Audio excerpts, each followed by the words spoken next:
ಕೇವಲಂ ಜ್ಞಾನಮೂರ್ತಿಂ ದ್ವಂದ್ವಾತೀತಂ ಗಗನಸದೃಶಂ ತತ್ವಮಸ್ಯಾದಿಲಕ್ಷ್ಯಂ ಏಕಂ ನಿತ್ಯಂ ವಿಮಲಂ ಅಚಲಂ ಸರ್ವಧಿ ಸಾಕ್ಷಿಭೂತಂ ಭಾವಾತೀತಂ ತ್ರಿಗುಣರಹಿತಂ ಸದ್ಗುರುಂ ತಂ ನಮಾಮಿ. ಶ್ರೀ ವಿದ್ಯಾಂ ಜಗತಾಂ ಧಾತ್ರಿಂ ಸರ್ಗಸ್ಥಿತಿ ಲಯೇಶ್ವರಿ ನಮಾಮಿ ಲಲಿತಾಂ ನಿತ್ಯ ಮಹಾ ತ್ರಿಪುರ ಸುಂದರಿಂ. ನಮ್ಮೆಲ್ಲರ ಪ್ರೀತಿಯ ಮಂಡ್ಯ ಜಿಲ್ಲೆಯ ಮಳವಳ್ಳಿ ತಾಲೂಕಿನ ಅಂಡನಹಳ್ಳಿ ಗ್ರಾಮದಲ್ಲಿ ಸಿದ್ಧಿವಿನಾಯಕ ಸ್ವಾಮಿಯ ದೇವಸ್ಥಾನವನ್ನು ನೂತನವಾಗಿ ನಿರ್ಮಿಸಿ ದೇವರ ಪ್ರತಿಷ್ಠಾಪನೆಯನ್ನು ಮಾಡಿ ಕುಂಭಾಭಿಷೇಕವನ್ನು ಮುಗಿಸಿ ನಾಡಿನ ಎಲ್ಲ ಜನಗಳ ಅಭಿವೃದ್ಧಿಗೋಸ್ಕರ ಶ್ರೇಷ್ಠತೆಗೋಸ್ಕರ ಪ್ರಾಣ ಪ್ರತಿಷ್ಠಾಪನೆಯನ್ನು ಕೂಡ ಮಾಡಿ ಲೋಕಾರ್ಪಣೆ ಮಾಡಿದ ಈ ಪವಿತ್ರ ಗಳಿಗೆಯಲ್ಲಿ ಕ್ಷೇತ್ರಾದಿ ದೇವತೆಗಳೆಲ್ಲರನ್ನು ಕೂಡ ಸ್ಮರಿಸಿ ನಿಮ್ಮೆಲ್ಲರ ಆರಾಧ್ಯ ದೈವ ಯುಗಯೋಗಿ ಪದ್ಮಭೂಷಣ ಜಗದ್ಗುರು ಡಾಕ್ಟರ್ ಶ್ರೀ ಬಾಲ್ ಗಂಗಾಧರನಾಥ್ ಮಹಾಸ್ವಾಮೀಜಿಯವರ ದಿವ್ಯ ಚೇತನಕ್ಕೆ ಮನಸ ನಮಿಸಿ ವೇದಿಕೆಯಲ್ಲಿ ಆಸೀನರಾಗಿದ್ದು ನಿಮ್ಮೆಲ್ಲರನ್ನು ಕೂಡ ಇಷ್ಟು ಕಾಲ ಉದ್ದೇಶಿಸಿ ಮಾತನಾಡಿದಂಥ ನಾಡಿನ ಹೆಮ್ಮೆಯ ಧೀಮಂತ ವ್ಯಕ್ತಿತ್ವವನ್ನು ಹೊಂದಿ ರಾಜಕಾರಣಿಯಾಗಿ 2 ಬಾರಿ ಮುಖ್ಯಮಂತ್ರಿಯಾಗಿ ಪ್ರಸ್ತುತ ಕೇಂದ್ರ ಸಚಿವರಾಗಿರ್ತಕ್ಕಂಥ ಪ್ರೀತಿಯ ಕುಮಾರಣ್ಣನವರ ಉಪಸ್ಥಿತಿ ಇದೆ. ಅವರ ಬಿಡುವಿಲ್ಲದ ಕಾರ್ಯಕ್ರಮದ ಮಧ್ಯದಲ್ಲಿ ಕೂಡ ನಮ್ಮ ಈ ಊರಿಗೆ ಬಂದಿರತಕ್ಕಂಥದ್ದು ತುಂಬ ಸಂತೋಷ. ನಿಮ್ಮೆಲ್ಲರ ಪರವಾಗಿ ಮತ್ತೊಮ್ಮೆ ನಾನು ಕೂಡ ಅವರಿಗೆ ಧನ್ಯವಾದಗಳನ್ನು ಈ ಸಂದರ್ಭದಲ್ಲಿ ಇಷ್ಟಪಡ್ತೇನೆ. ಅನ್ನದಾನೇಶ್ವರ ಸ್ವಾಮಿಗಳು ನಿಮ್ಮ ಆದಿಚುಂಚನಗಿರಿ ಮಠವನ್ನು ಈ ಭಾಗದಲ್ಲಿ ಪ್ರತಿನಿಧಿಸ್ತಕ್ಕಂಥ ಸ್ವಾಮಿಗಳು, ಸೌಮ್ಯತೆಗೆ, ಶ್ರದ್ಧೆಗೆ, ಪ್ರೀತಿಗೆ ಹೆಸರಾದಂಥವರು ಕುಮಾರಣ್ಣವರು ಹೇಳಿದಾಗೆ ಅವರ ಉಪಸ್ಥಿತಿ ಇದೆ. ಮತ್ತೊಬ್ಬರು ನಿಮ್ಮ ಆದಿಚುಂಚನಗಿರಿಯನ್ನು ಅನ್ನದಾನಿ ಭೈರವನ ಕ್ಷೇತ್ರ ಅಂತ ಕರೀತಾರೆ, ಹೌದಾ? ಅದೇ ಹೆಸರನ್ನ ಇಟ್ಟುಕೊಂಡಿರ್ತಕ್ಕಂಥ ಈ ಕ್ಷೇತ್ರದ ಶಾಸಕರಾಗಿ ಈ ಸೇವೆಯನ್ನು ಮಾಡಿ ಕುಮಾರಣ್ಣನವರ ಅಭಿಮಾನಿಯೂ ಆಗಿರ್ತಕ್ಕಂಥ ಪ್ರೀತಿಯ ಅನ್ನದಾನಿಯವರೇ, ವೇದಿಕೆಯಲ್ಲಿ ಆಸೀನರಾಗಿರ್ತಕ್ಕಂಥ ದೇವಸ್ಥಾನವನ್ನು ಕಟ್ಟಲಿಕ್ಕೆ ಸಮಿತಿಯನ್ನು ಮಾಡಿಕೊಂಡು ಟ್ರಸ್ಟನ್ನು ರೂಪಿಸಿಕೊಂಡು ಮಾಡ್ತಾ ಇರ್ತಕ್ಕಂಥ ಅದರ ಅಧ್ಯಕ್ಷರಾದಿಯಾಗಿ, ಪದಾಧಿಕಾರಿಗಳಾದಿಯಾಗಿ, ಕಾರ್ಯದರ್ಶಿಗಳಾದಿಯಾಗಿ ಎಲ್ಲರನ್ನು ಕೂಡ ಮತ್ತೊಮ್ಮೆ ಈ ವೇದಿಕೆಯಲ್ಲಿ ಸ್ಮರಿಸಿಕೊಂಡು ಕೇವಲ 90-100 ಮನೆಗಳಿರ್ತಕ್ಕಂಥ ನಮ್ಮ ಈ ಊರಿನಲ್ಲಿ ಸಂಖ್ಯೆ ನೋಡಿದರೆ ಎಷ್ಟೊಂದು ಸಂಖ್ಯೆಯಲ್ಲಿ ನೀವು ಒಗ್ಗಟ್ಟಾಗಿ ಕೆಲಸವನ್ನು ಮಾಡಿದಿರಿ ಅಂತಂದರೆ ಒಂದು ಭಾವನೆ ಇರ್ತಿತ್ತು. ವಿಜ್ಞಾನ ಬೆಳೆದ್ಬಿಡ್ತು, ಆಧುನಿಕತೆ ಬಂದ್ಬಿಡ್ತು, ದೇವಸ್ಥಾನ ದೇವರುಗಳು ಎಲ್ಲರನ್ನೂ ಕೂಡ ಮರ್ತು ಬಿಟ್ರು ಅಂತ ಒಂದು ಭಾವನೆ ಇತ್ತು, ಹೌದಾ? ಆದರೆ ನಿಮ್ಮೆಲ್ಲರನ್ನೂ ಕೂಡ ಇವತ್ತು ನೋಡಿದರೆ ಎಷ್ಟೇ ವಿಜ್ಞಾನ ತಂತ್ರಜ್ಞಾನ ಮುಗಿಲೆತ್ತರಕ್ಕೆ ಬೆಳೆದ್ರೂ ನಮ್ಮ ಹೃದಯದಲ್ಲಿರ್ತಕ್ಕಂಥ ಆಧ್ಯಾತ್ಮಿಕತೆ, ಪ್ರೀತಿ, ಅನುಕಂಪ ಮತ್ತಷ್ಟು ಬೆಳೆಯುತ್ತೆ ಹೊರತು ಕಡಿಮೆ ಆಗೋದಿಲ್ಲ ಅನ್ನೋದು ನಿಮ್ಮೆಲ್ಲರೂ ಕೂಡ ಇವತ್ತು ತೋರಿಸಿಕೊಟ್ಟಿದ್ದೀರಿ ಸಿದ್ಧಿವಿನಾಯಕನ ಈ ಕಾರ್ಯಕ್ರಮದ ಮುಖಾಂತರ. ಕುಮಾರಣ್ಣವರು ಈಗ ಮಂಡ್ಯಕ್ಕೆ ಹೋಗಿ ಮೀಟಿಂಗ್ ಮುಗಿಸಿ ನಾನು ಕೂಡ ಮತ್ತೆ ಅವ್ರ ಜೊತೆಯಲ್ಲಿ ಹೋಗಿ ವೈರ್ಮುಳಿ ಕಾರ್ಯಕ್ರಮನ ಮುಗಿಸ್ಬೇಕು, ಹೌದಾ?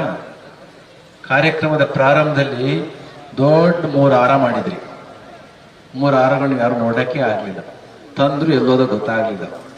ತಂದ ತಕ್ಷಣ ಕುಮಾರಣ್ಣವರು ನಾವು ಹೇಳಿದ್ವಿ, ಇವತ್ತು ಬಹು ಪವಿತ್ರವಾಗಿರ್ತಕ್ಕಂಥ ದಿನ ಇದು. ಒಂದು, ನಮ್ಮೂರಿನಲ್ಲಿ ವಿನಾಯಕನ ಪ್ರತಿಷ್ಠಾಪನೆ ಆಗಿದೆ. ಯಾವ ದಿನ ಆಗಿದೆ ಅಂತಂದ್ರೆ ಮೇಲುಕೋಟೆಯಲ್ಲಿ ವೈರಮುಡಿ ಉತ್ಸವದ ದಿನವೇ ಈ ಕಾರ್ಯಕ್ರಮ ಆಗಿರೋದ್ರಿಂದ ಈ 3 ಹಾರಗಳನ್ನ ದೇವರಿಗೆ ನಾವು ತೆಗೆದುಕೊಂಡು ಹೋಗ್ತೀವಿ.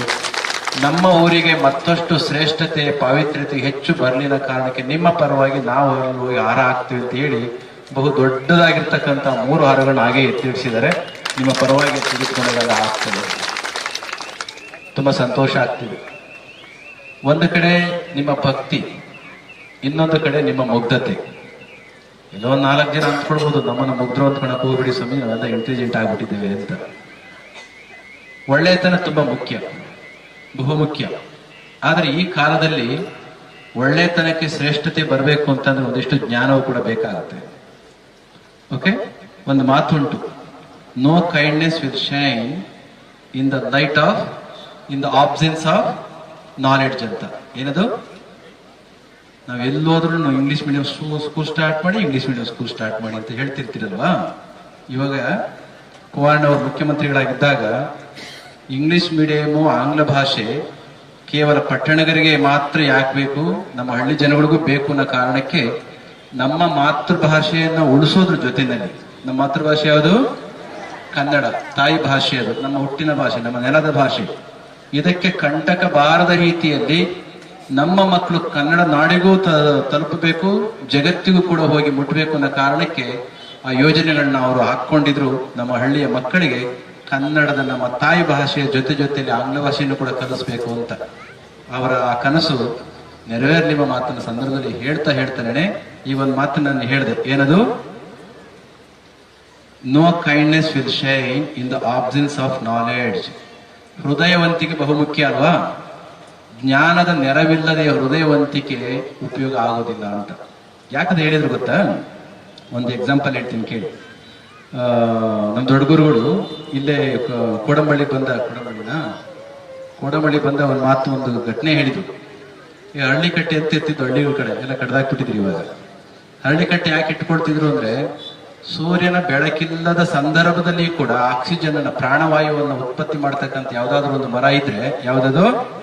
ಅರಳಿ ಮರ. ಇನ್ನು ಉಳಿದ ಎಲ್ಲ ಮರಗಳು ಕೂಡ ಆಕ್ಸಿಜನ್ ಕೊಡ್ಬೇಕು ಅಂತಂದ್ರೆ ಸೂರ್ಯನ ಬೆಳಕಿರ್ಬೇಕು.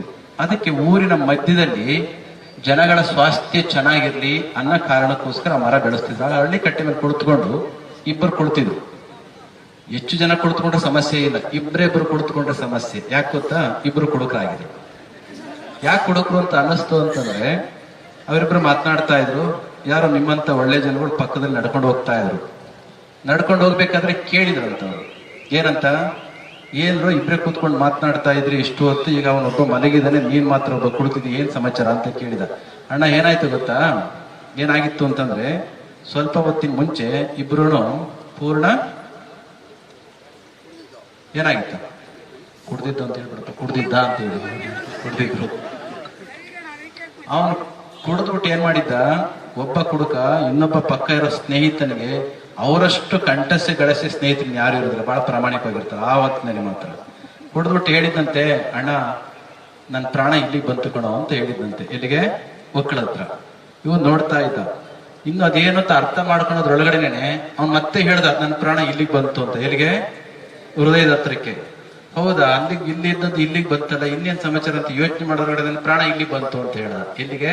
ಕುತ್ತಿಗೆ ಹತ್ರ. ಕುತ್ತಿಗೆ ಹತ್ರ ಬಂದದ್ದು ಎಲ್ಲ ಹೋಗುತ್ತೆ, ಬಾಯೆಲ್ಲ ಹೋಗ್ಬೇಕು, ಇಲ್ಲ ಮೂಗಲ್ಲಿ ಹೋಗ್ಬೇಕು.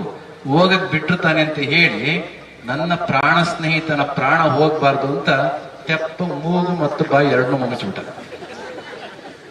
ಅವನು ಕೇಳ್ದವನಿಗೆ, ಇಷ್ಟೊತ್ತು ಚೆನ್ನಾಗಿ ಮಾತನಾಡ್ತಾ ಕೊಡ್ತಿದ್ರಿ, ಅವನ್ ಮನೆಗಿದ್ದಾನೆ ನೀನ್ ಕೊಡ್ತಿದ್ಯಲ್ಲ ಅಂತಂದ್ರೆ ಹಿಂಗ್ ಆಗಿತ್ತು, ಈ ತರ ಆಗಿತ್ತು. ಈ ನಾಭಿಯಿಂದ ಒಕ್ಕಳದ ಹತ್ರ, ಹೃದಯ ಹತ್ರ ಬಂದು, ಕಂಠದ ಹತ್ರ ಬಂದು ಇನ್ನೇನೋ ಮೂಗು ಅಥವಾ ಬಾಯಿಂದ ಹೊರಟೋಗ್ತಿತ್ತು. ನಾನು ಬಹಳ ಬುದ್ಧಿ ಉಪಯೋಗಿಸ್ಬಿಟ್ಟು ಎರಡನ್ನೂ ಮುಚ್ಚಿದೆ ನೋಡು, ಸದ್ಯ ಆರಾಮ ಮಲಗಿದನವನು ಅಂತ ಹೇಳಿದ್ರು. ಏನಾಗಿದ್ದವನು? ಅವನ ಭಾವನೆ ಸರಿ ಇತ್ತಲ್ವಾ? ಸ್ನೇಹಿತನನ್ನ ಉಳಿಸ್ಬೇಕು ಅಂತಕ್ಕಂಥ ಹೃದಯವಂತಿಕೆ ಇತ್ತು. ಆದ್ರೆ ಹೇಗೆ ಉಳಿಸ್ಬೇಕು ಅಂತ ಬುದ್ಧಿ ಇಲ್ಲದಿದ್ದರಿಂದ ಸ್ನೇಹಿತ ಏನಾದ? ಸತ್ತ. ಅದಕ್ಕೆ ಹೇಳಿತ್ತು, no kindness will shine in the light of in the absence of knowledge.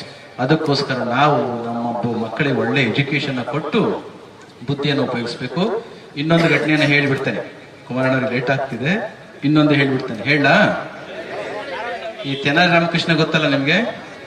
ಈ ತೆನಾಲಿ ರಾಮಕೃಷ್ಣನಿಗೆ ಕೃಷ್ಣದೇವರಾಯ ಒಂದು ಕಂಡೀಷನ್ ಹಾಕಿದ್ನಂತೆ. ನೋಡು ತೆನಾಲಿ ರಾಮ, ನಾಳೆ ಬರೋದ್ರೊಳಗಡೆ ಅತಿ ದಡ್ಡ ಇರಬೇಕು. ಏನ? ಅತಿ ದಡ್ಡ ಇರಬೇಕು, ಆದ್ರೆ ತುಂಬಾ ಒಳ್ಳೆಯವನಾಗಿರ್ಬೇಕು. ಅಂತ ಒಬ್ಬ ವ್ಯಕ್ತಿಯನ್ನು ಹುಡ್ಕೊಂಡು ಬಾ ಅಂತ ಹೇಳಿದ. ಕಂಡೀಷನ್ ಏನು? ಒಳ್ಳೆಯವನಾಗಿರ್ಬೇಕು, ತುಂಬಾ ಹೃದಯವಂತನಾಗಿರ್ಬೇಕು, ಆದ್ರೆ ಅವನ್ ಮಾತ್ರ ದಡ್ಡನಾಗಿರ್ಬೇಕು. ಅಂತವನ್ ಸಿಗ್ಲಿಲ್ಲ ಅಂದ್ರೆ ನಿಮ್ಗೆ ಅದು ಇಲ್ಲಿ ಬರ್ಲೇಬೇಡ ಅರಮನೆಗೆ ಅಂತ ಹೇಳಿದ್ನಂತೆ. ಹುಡುಕಿ ಸಾಕಾಯ್ತು, ಸಿಗ್ಲಿಲ್ಲ. ಏನ್ ಕಂಡೀಷನ್ ಅದು? ಒಳ್ಳೆಯವನಾಗಿರ್ಬೇಕು, ದಡ್ಡ ಆಗಿರ್ಬೇಕು ಅಂತ. ಸಿಗ್ಲೇ ಇಲ್ಲ. ಇನ್ನ ಸಿಗದಲೇನೆ ಹುಡುಕ್ತಾನೆ ವಾಪಸ್ಸು ರಾಜನ ಹತ್ರ ಹೋಗಂಗಿಲ್ಲ ಅರಮನೆಗೆ. ಅದಕ್ಕೆ ಪಾಪ ಒಂದು ವಾರ ಆಯ್ತು, ಹೋಗಕ್ಕಾಗ್ಲಿಲ್ಲ. ಒಂದು ದಿನ ಬೇಜಾರು ಮಾಡ್ಕೊಂಡು ನಮ್ಮೂರಿನ ಕಟ್ಟೆ ಕೆರೆ ಇದೆಯಲ್ಲ, ಕೆರೆ ಮೇಲೆ ನಡ್ಕೊಂಡು ಹೋಗ್ತಾ ಇದ್ದ. ಹೋಗ್ಬೇಕಾದ್ರೆ ಯಾರೋ ಒಬ್ಬ ವ್ಯಕ್ತಿ ಕೆರೆ ಮೇಲೆ ಕುಳಿತುಕೊಂಡು, ಏರಿ ಮೇಲೆ ಕುಳಿತುಕೊಂಡು ಏನ್ ಮಾಡ್ತಿದ್ದ ಗೊತ್ತಾ? ಮೀನ್ ಹಿಡ್ಕೊಳ್ಳೋದು. ಮೀನ್ ಹಿಡಿದು ಸಾಮಾನ್ಯವಾಗಿ ಎಲ್ಗೆ ಹಾಕೋತಾರೆ? ಬುಟ್ಟಿಗೆ ಹಾಕೊಳ್ತಾರೆ, ಹೌದಲ್ಲ? ಬುಟ್ಟಿಗೋ ಮಡಿಕೆಗೋ ಎಂತಕೋ ಹಾಕೊಳ್ತಾರೆ. ಇವ ಏನ್ ಮಾಡ್ತಿದ್ದ ಗೊತ್ತಾ? ಕೆರೆ ದಂಡೆಯಲ್ಲಿ ಕುಳಿತುಕೊಂಡು ಮೀನ್ ಹಿಡಿದು ಏರಿಯಿಂದ ಆಚೆಗೆ ಎಸಿತಾ ಇದ್ದ. ತೆನಾಲಿ ರಾಮಕೃಷ್ಣ ಮುಂದಕ್ಕೆ ಹೋದವನು ಮತ್ತೆ ವಾಪಸ್ ಹಿಂದಕ್ಕೆ ಬಂದು ಕೇಳ್ದವನು, ಏನ್ ಮಾಡ್ತಾ ಇದೀಯಾ ಅಂತ.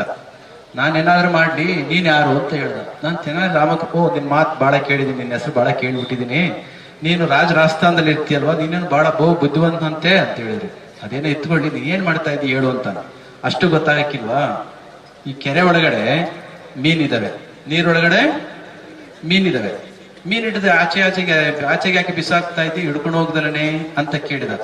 ಅದಕ್ಕೆ ತೆನಾಲಿ ರಾಮಕೃಷ್ಣನಿಗೆ ಮೀನ್ ಹಿಡಿತಿದ್ನಲ್ಲ, ಅವನು ಹೇಳಿದ್ನಂತೆ, ಅಲ್ಲ ಸ್ವಾಮಿ, ನೀವು ಬಹಳ ಬುದ್ಧಿವಂತರು ಅಂತ ಹೇಳ್ತಾರೆ, ನಿಮ್ಮನ್ನ ನೀರಲ್ಲಿ ಮುಳುಗಿಸಿದ್ರೆ ಏನಾಗುತ್ತೆ? ನಿಮ್ಮಲ್ಲಿ ನೀರಿನಲ್ಲಿ ತುಂಬಾ ಹೊತ್ತು ಮುಳುಗಿಸಿದ್ರೆ ಏನಾಗುತ್ತೆ? ಸತ್ತೋಗ್ಬಿಡ್ತೀನಿ ಅಂತೆ. ಹಂಗೇನೆ ಪಾಪ ಮೀನುಗಳೆಲ್ಲ ಸತ್ತೋಗ್ತಾವೆ, ತೆಗೆದು ಆಚೆ ಬಿಸಾಡ್ತಾ ಇದೆ ಅಂತ ಹೇಳಿ. ಯಾಕೆ ಘಟನೆ ಹೇಳಿದೆ ಅಂದ್ರೆ, ನಮ್ಮ ಜನಗಳು ಬಹಳ ಬುದ್ಧಿವಂತರಿದ್ದೀರಿ, ಬಹಳ ಹೃದಯವಂತರಿದ್ದೀರಿ. ಆದರೆ ವಿದ್ಯೆ ಇಲ್ಲದೆ ಹೋದದ್ದೇ ಆದ್ರೆ, ಬುದ್ಧಿ ಇಲ್ಲ ಅಂತಂದ್ರೆ ಸಮಸ್ಯೆಗಳಾಗ್ತವೆ. ಅದಕ್ಕೆ ಈ ಭಕ್ತಿಯ ಮುಖಾಂತರ ನಿಮಗೆ ಒಂದಿಷ್ಟು ಜ್ಞಾನವನ್ನ ಕೊಟ್ಟದ್ದೇ ಆದ್ರೆ, ಬುದ್ಧಿವಂತಿಕೆಯಿಂದ ನೀವು ಹೃದಯವಂತಿಕೆಯನ್ನು ಬಳಸ್ಕೊಂಡ್ಬಿಟ್ರೆ ಆಗ ನಿಮಗೆ ಗೌರವವೂ ಸಿಗುತ್ತೆ, ನಿಮ್ಮ ಸ್ವಾಭಿಮಾನವೂ ಕೂಡ ಉಳಿತದೆ. ನೀವು ಕೂಡ ಎಲ್ಲರ ರೀತಿಯಲ್ಲಿ ತುಂಬಾ ಪ್ರೀತಿಯಿಂದ ಜಗತ್ತನ್ನ ನೋಡ್ಲಿಕ್ಕೆ ಸಾಧ್ಯ ಆಗುತ್ತೆ.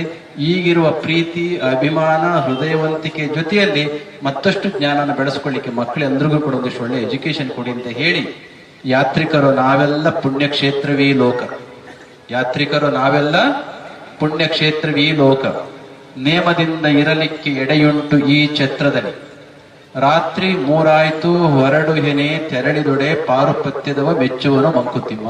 ಕೇಳಿದ್ರೆ ಇದು? ಹೇಳಿ ನೋಡೋಣ. ಯಾತ್ರಿಕರು ನಾವೆಲ್ಲ, ಸುಸ್ತಾಗಿದೆಯಾ? ಹೇಳಿ ಮತ್ತೆ. ಯಾತ್ರಿಕರು ನಾವೆಲ್ಲ ಪುಣ್ಯಕ್ಷೇತ್ರವೀ ಲೋಕ. ಪುಣ್ಯಕ್ಷೇತ್ರ ತಾನೇ ಇದು? ಎಂತೆಲ್ಲ ಹಣ್ಣು ಕೊಡುತ್ತೆ, ಮರ ಕೊಡುತ್ತದೆ, ಬೆಳಕು ಕೊಡುತ್ತದೆ, ಲೋಕ ತುಂಬಾ ಚೆನ್ನಾಗಿದೆ. ಪುಣ್ಯಕ್ಷೇತ್ರವೀ ಲೋಕ, ನೇಮದಿಂದ ಇರಲಿಕ್ಕೆ ಎಡೆಯುಂಟು ಈ ಛತ್ರದಲ್ಲಿ, ರಾತ್ರಿ ಮೂರಾಯ್ತು ಹೊರಡು ಎನೆ ತೆರಳಿದೊಡೆ ಪಾರುಪತ್ಯದವ ಮೆಚ್ಚುವನು ಮಂಕುತಿಮ್ಮ. ಭೂಮಿಯಲ್ಲಿ ಮನುಷ್ಯರಾಗಿ ಹುಟ್ಟಿ ಬರ್ಲಿಕ್ಕೆ ದೇವತೆಗಳು ಕೂಡ ಕನಸು ಕಾಣ್ತಾರಂತೆ. ಅರ್ಥ ಆಗುತ್ತಲ್ಲ? ದೇವತೆಗಳಾದಂತವರು ಕೂಡ ಭೂಮಿಯಲ್ಲಿ ಬಂದು ಹುಟ್ಲಿಕ್ಕೆ ಇಷ್ಟಪಡ್ತಾರಂತೆ. ಅಂತಹ ಪವಿತ್ರವಾಗಿರ್ತಕ್ಕಂಥ ಭೂಮಿಯಲ್ಲಿ ನಾವೆಲ್ಲರೂ ಹುಟ್ಟಿ ಬಂದಿದ್ದೀವಲ್ಲ, ಇದು ಸಾರ್ಥಕವಾದದ್ದಲ್ವಾ? ಪುಣ್ಯ ಅಲ್ವಾ? ಅಪ್ಪ ಅಮ್ಮಂದ್ರು ಮಾಡಿರ್ತಕ್ಕಂಥ ಪುಣ್ಯ ಮತ್ತು ನಾವು ಮಾಡಿರ್ತಕ್ಕಂಥ ಪುಣ್ಯ ನಮ್ಮಲ್ಲಿ ಎಡೆ ತಂದಿದೆ. ಆದ್ರೆ ಇಲ್ಲಿ ವಾಸ ಮಾಡ್ಬೇಕಾದ್ರೆ ಹೇಗೆ ವಾಸ ಮಾಡಬೇಕು? ನಿಯಮದಿಂದ ಶಿಸ್ತಿನಿಂದ ವಾಸ ಮಾಡಬೇಕು. ವಾಸ ಮಾಡ್ತಾ ಸಮಯ ಬಂದ ತಕ್ಷಣ, ಹೊರಡುವ ತಕ್ಷಣ, ನೀವೆಲ್ಲ ಎಷ್ಟು ಪ್ರೀತಿಯಿಂದ ಕುಮಾರಣ್ಣವ್ರನ್ನ ನಮ್ಮನ್ನ ಕರ್ಕೊಂಡು ಬಂದಿದ್ದೀರಲ್ವಾ, ಇಷ್ಟೊತ್ತು ಇಲ್ಲಪ್ಪ ನೀವೆಲ್ಲ ತುಂಬಾ ಪ್ರೀತಿ ಮಾಡ್ತೀರಿ ಅಂತ ಸಂಜೆ 5 ಗಂಟೆ ನಾವೆಲ್ಲ ಕೂತಿದ್ರೆ ಏನ್ ಮಾಡ್ತೀರಿ? ಹಾಗೆ ಒಬ್ಬೊಬ್ಬರೇ ಎದ್ದು ಹೋಗ್ತಾ ಇದ್ರಿ ಆ ಕಡೆಗೆ, ಹೌದಾ? ಬರ್ಬೇಕಾದ್ರೆ ಎಷ್ಟೊಂದು ಪ್ರೀತಿಯಿಂದ ಬರ್ಲಿ ಅಂತ ಕಾಯ್ತಾ ಇದ್ರಿ. ಇನ್ನೊಂದು ಸ್ವಲ್ಪ ಕಾಲ ಬಹಳ ಪ್ರೀತಿ ಮಾಡ್ತಾವ್ರೆ ಅಂತ ಹೇಳಿ ನಾವೇನಾದ್ರೂ ಇಲ್ಲೇ ಕುಡ್ತಿದ್ರೆ ಆಗ್ಲೇ ಇಲ್ಲಿ ಎದ್ದು ಹೋದ್ರಲ್ಲ, ಹಂಗೆಲ್ಲ ಎದ್ದುಬಿಡ್ತೀವಿ. ಅದಕ್ಕೆ ಸ್ವಲ್ಪ ಇತಿಮಿತಿ ಇರಬೇಕು. ಹೊರಡುವ ತಕ್ಷಣ ಹೊರಡಂಗಿರ್ಬೇಕು ಅಷ್ಟೇ ಹೊರತು ಏನೋ ಒಳ್ಳೆ ಚೇರ್ ಕೊಟ್ಟಿದ್ದಾರೆ ಅಂತ ನಾವೆಲ್ಲೇ ಕುಳಿತುಕೊಂಡ್ರೆ ಎದುರುಣಿ ಸ್ವಾಮಿ ಅಂತ ಅವ್ನು ಯಾರು ಕೊಟ್ಟಿರೋ ತಂದು ಕಳಿಸ್ಕೊಟ್ಬಿಡ್ತಾನೆ. ಅದಕ್ಕೆ ಇಲ್ಲಿ ಒಳ್ಳೆಯ ರೀತಿಯಲ್ಲಿ ಬದುಕಲಿಕ್ಕೆ ನಮ್ಗೆ ಅವಕಾಶ ಇದೆ, ಬೇರೆ ರೀತಿಯಲ್ಲಿ ಬದುಕಲಿಕ್ಕೆ ಹೋಗ್ಬಾರ್ದು. ಬರ್ಬೇಕಾದ್ರೆ ಅಂದಾನಿ ಸ್ವಾಮಿಗಳು ಗೊತ್ತಲ್ಲ, ಈ ಒಡೆಮಲ್ಲೇಶ್ವರದ ಹತ್ರ ನಿಮ್ದೊಂದು ಸ್ಕೂಲ್ ಇದೆ, ಚುಂಚಗಿರಿ ಮಠದ್ದು, ನಿಮ್ಮ ಮಠದ್ದು ಗೊತ್ತಾ? ಅಲ್ಲಿ ಹೇಳ್ತಿದ್ರು, ಅಲ್ಲಿ ಪಕ್ಕದಲ್ಲಿ ಒಂದು 5 ಎಕರೆ ಲ್ಯಾಂಡ್ ಇದೆ ಅಂತೆ, ಅಲ್ಲಿ ಅವ್ರಿಗೆ ಹೇಳ್ಬಿಟ್ಟು ಕೊಡಿಸ್ಬಿಡಿ ಅಂತ ಹೇಳ್ತಿದ್ರು. ನಾನು ಅವ್ರಿಗೆ ಹೇಳಿದೆ, ಒಂದು ಕತೆ ಹೇಳಿದೆ, ಅವ್ರಿಗೆ ಇನ್ನೇನು ಹೇಳಕ್ ಹೋಗಿಲ್ಲ. ಏನ್ ಹೇಳಿದೆ ಗೊತ್ತಾ? ಬರ್ತಾ ಅವ್ರು ಬೇಜಾರು ಮಾಡ್ಕೊಳ್ಬಾರ್ದು, ಇದನ್ನ ಹೇಳ್ಬಿಟ್ಟು ಮುಗಿಸ್ತೇನೆ. ಒಬ್ಬ ರೋಡಲ್ಲಿ ಹೋಗ್ಬೇಕಾದ್ರೆ ಕತ್ಲೆ ಆಗಿತ್ತು, ಸಂಜೆ ಕತ್ಲೆ ಆಗಿತ್ತು, ಗೊತ್ತಾಗ್ಲಿಲ್ಲ. ಮುಂದೆ ಒಂದು ಆಳು ಬಾವಿ ಇದೆ ಅಂತ ಬಿದ್ದುಬಿಟ್ಟ ಪಾಪ. ಗೊತ್ತಾಗುತ್ತಲ್ಲ, ಆಳು ಬಾವಿ ಇತ್ತು, ರಸ್ತೆ ನಡ್ಕೊಂಡು ಹೋಗ್ತಿದ್ದ, ಮಬ್ಬಾಗಿತ್ತು, ಕತ್ಲೆ ಕಾಣಿಸ್ತಿರ್ಲಿಲ್ಲ, ಎಡೋದ, ಕೆಳಗಡೆಗೆ ಬಿದ್ದ ತಕ್ಷಣ ಏನಾಗೋಯ್ತು, ನೇರಕ್ಕೆ ಬೀಳ್ಬೇಕಾಗಿತ್ತು. ಆ ಆತ್ರದಲ್ಲಿ ಬಿದ್ದಾಗ ಕೆಳಗಡೆ ಹೋಗೋದ್ರಲ್ಲಿ ಈ ಹಾಳುಬಾವಿಲ್ ಗೊತ್ತಲ್ಲ, ದಡದಲ್ಲಿ ಈ ಗಿಡಗಳೆಲ್ಲ ಬೆಳ್ಕೊಂಡು ಹೊಲ ಆಡ್ತಿರ್ತವೆ, ಆ ರಂಬೆ ಹಿಡ್ಕೊಂಡ್ಬಿಟ್ಟ. ಒಂದು ದಡದಲ್ಲಿ ಇದ್ದಂತ ಒಂದು ಕೊಂಬೆ ಮರದ ಉದ್ದ ಬೆಳೆದಿರ್ತಕ್ಕಂಥ ರಂಬೆಯನ್ನು ಹಿಡ್ಕೊಂಡ ಕೆಳಗಡೆ ಬಾವಿ, ಮೇಲ್ಗಡೆ ಮರ, ಕೆಳಗಡೆಗೂ ಬೀಳಕ್ಕಾಗ್ತಾ ಇಲ್ಲ, ಇನ್ನ ಮೇಲ್ಗಡೆಗೆ ಈಳಕ್ಕಾಗ್ತಾ ಇಲ್ಲ. ಇಂಥದ್ರಲ್ಲಿ ನೇತಾಡ್ತಿದ್ದಂತೆ. ಸದ್ಯ ಅಷ್ಟೊತ್ತಿಗೆ ಸೂರ್ಯ ಹುಟ್ಟದ, ಬೆಳಕಾಯ್ತು. ಕೆಳಗಡೆ ನೋಡ್ತಾನೆ, 16 ಆಳುದ್ದ ಬಾವಿ ಇದು. ಕೆಳಗಡೆ ನೋಡಿದ್ರೆ ಏನ್ ಗೊತ್ತಾ, ಒಂದು ಕ್ರೊಕೊಡೈಲ್, ಮೊಸಳೆ ಗೊತ್ತಲ್ಲ, ಮೊಸಳೆ ಕಾಯ್ತಾ ಇದೆ. ಈಗ ಕೆಳಗಡೆ ಹೋಗಿ ನೀರಿದ್ರೆ ಎಲ್ಲಾರ ಬಿದ್ದು ಈಜ್ಕೊಂಬರೋಣ ಅಂತ ಆಸೆನೂ ಹೊರಟೋಯ್ತು. ಯಾಕೆ? ಮೊಸಳೆ ಕಾಯ್ತಾ ಇದೆ. ಇನ್ನು ಮೇಲ್ಗಡೆ ಹಿಡ್ಕೊಂಡು ಮೇಲಕ್ಕೆ ಬರೋಣ ಅಂತ ಪ್ರಯತ್ನ ಪಡ್ತಾವನೆ. ಆ ದಡದಲ್ಲಿ ದೊಡ್ಡ ಏನದು ಕೋಬ್ರ, ದೊಡ್ಡ ಒಂದು ಸರ್ಪ ಕಾಯ್ತಾ ಇದೆ. ಏನ್ ಮಾಡೋದು? ಇದ್ರ ಜೊತೆಯಲ್ಲಿ ನೋಡೋಣ ಯಾರಾದ್ರೂ ಬರ್ತಾರೆ, ಹಾವನ್ನ ಓಡಿಸ್ತಾರೆ, ಆಚೆಗೆ ಹೋದ್ಮೇಲೆ ರಕ್ಷಣೆ ಮಾಡ್ಕೊಳ್ಳೋಣ ಅಂತ ಯೋಚನೆ ಮಾಡ್ತಾ ಇದ್ರೆ, ಅದೇ ಟೈಮಿಗೆ 2 ಮೊಲಗಳು ಬಂದ್ಬಿಟ್ಟು, ಎರಡು ಅಳಿಲು ಬಂದ್ಬಿಟ್ಟು ಇಟ್ಕೊಂಡಿರ್ತಕ್ಕಂಥ ರಂಬೆಯ ಇದನ್ನ ಕಟ್ ಮಾಡ್ತಾ ಇದ್ದಾವೆ. ಆ ಬಳ್ಳಿಯನ್ನ ಕಟ್ ಮಾಡ್ತಾ ಇದ್ದಾವೆ. ಕೆಳಗಡೆ ಏನ್ ಕಾಯ್ತಾ ಇದೆ? ಮೊಸಳೆ ಕಾಯ್ತಾ ಇದೆ. ಮೇಲಕ್ಕೆ ಎತ್ತಿ ಬರೋಣ ಅಂದ್ರೆ ಸರ್ಪ ಕಾಯ್ತಾ ಇದೆ. ಏನೋ ಇನ್ ಸ್ವಲ್ಪ ಹೊತ್ತಿರ್ಲಿ, ಯಾರಾದ್ರೂ ಬಂದು ಕಾಪಾಡ್ತಾರೆ ಅಂತ ನೋಡ್ಲಿಕ್ಕೆ ಹೋದ್ರೆ ಆ ಬಳ್ಳಿಯನ್ನ, ನಮ್ ಸತೀಶ್ ಹೇಳ್ತಾರೆ, ರಂಬೆ ಅದು ದೊಡ್ಡದಲ್ಲ ಸ್ವಾಮೀಜಿ, ಅದು ರಂಬೆ ಬಳ್ಳಿ ಅಂತ. ಬಳ್ಳಿಯನ್ನು ಅಳಿಲುಗಳು ಕಟ್ ಮಾಡ್ತಾ ಇದ್ದಾವೆ. ಇದ್ರ ಮಧ್ಯದಲ್ಲಿ ಮೇಲೆ ಒಂದು ಆಲ್ದ ಮರ ಇತ್ತಲ್ಲ, ಆಲ್ದ ಮರದಲ್ಲಿ ಒಂದೇನಿತ್ತು, ಜೇನ್ ಕಟ್ಟಿತ್ತು. ಅದು ಯಾವ್ದೋ ಬಂದು ಅಳ್ಳಾಡಿಸ್ತು ಅಂತ ಹೇಳಿ ಜೇನಿನ ತೊಟ್ಟಿತ್ತಾ ಇತ್ತು. ಕೆಳಗಡೆ ಸಾವು, ಯಾವುದು ಮೊಸಳೆ, ಮೇಲ್ಗಡೆ ಕಾಲ ಎಂಬ ಅಳಿಲುಗಳು ಬಳ್ಳಿ ಕಟ್ ಮಾಡ್ತಾ ಇದ್ದಾವೆ. ಇನ್ನೊಂದು ವಿಷಯಗಳೆಂಬ ಸರ್ಪ ಮೇಲ್ ಬಿದ್ದು ಮುಗಿಸ್ಲಿಕ್ಕೆ ಅದು ಟ್ರೈ ಮಾಡ್ತಾ ಇದೆ. ಇದ್ರ ಮಧ್ಯದಲ್ಲಿ ಮೇಲ್ಗಡೆಯಿಂದ ಜೇನು ತೊಟ್ಟಿಗ್ತಾ ಇದೆ. ಇವ ಎಲ್ಲ ಮರ್ತು ಜೇನಲ್ಲಿ ನೆಕ್ಕೊಂಡಾಗೇ ನಿಂತಿದ್ದಂತೆ. ಸ್ವಾಮಿಗಳು ಯಾಕೆ ಹೇಳಿದ್ನೋ ಗೊತ್ತಿಲ್ಲ, ಅದು ಬದುಕು ಅಷ್ಟು ನಶ್ವರವಾಗಿರ್ತಕ್ಕಂತಹದ್ದು, ಸಾವು ಕಾಯ್ತಾ ಇರ್ತದೆ. ಅಷ್ಟರ ಒಳಗಡೆ ದೇವರನ್ನ ಸ್ಮರಣೆ ಮಾಡಿಕೊಂಡು ನಾವೇನ್ ಮಾಡ್ಬೇಕು? ಮುಕ್ತಿಯನ್ನ ಪಡ್ಕೊಳ್ಳಿಕ್ಕೆ ಪ್ರಯತ್ನ ಪಡಬೇಕು. ಅದಕ್ಕೋಸ್ಕರ ಇವತ್ತು ಶೀಘ್ರ ಸಿದ್ಧಿ ಪ್ರದಾಯಕನಾಗಿರ್ತಕ್ಕಂಥ ಯಾರಾದ್ರೂ ಒಂದು ದೇವರಿದ್ರೆ ಯಾರು ಗೊತ್ತದು? ವಿಘ್ನೇಶ್ವರ. ಇನ್ನೆಲ್ಲ ದೇವರುಗಳು ನಮ್ಮ ತಾಳ್ಮೆಯನ್ನ ಪರೀಕ್ಷೆ ಮಾಡ್ತಿರ್ತಾರೆ.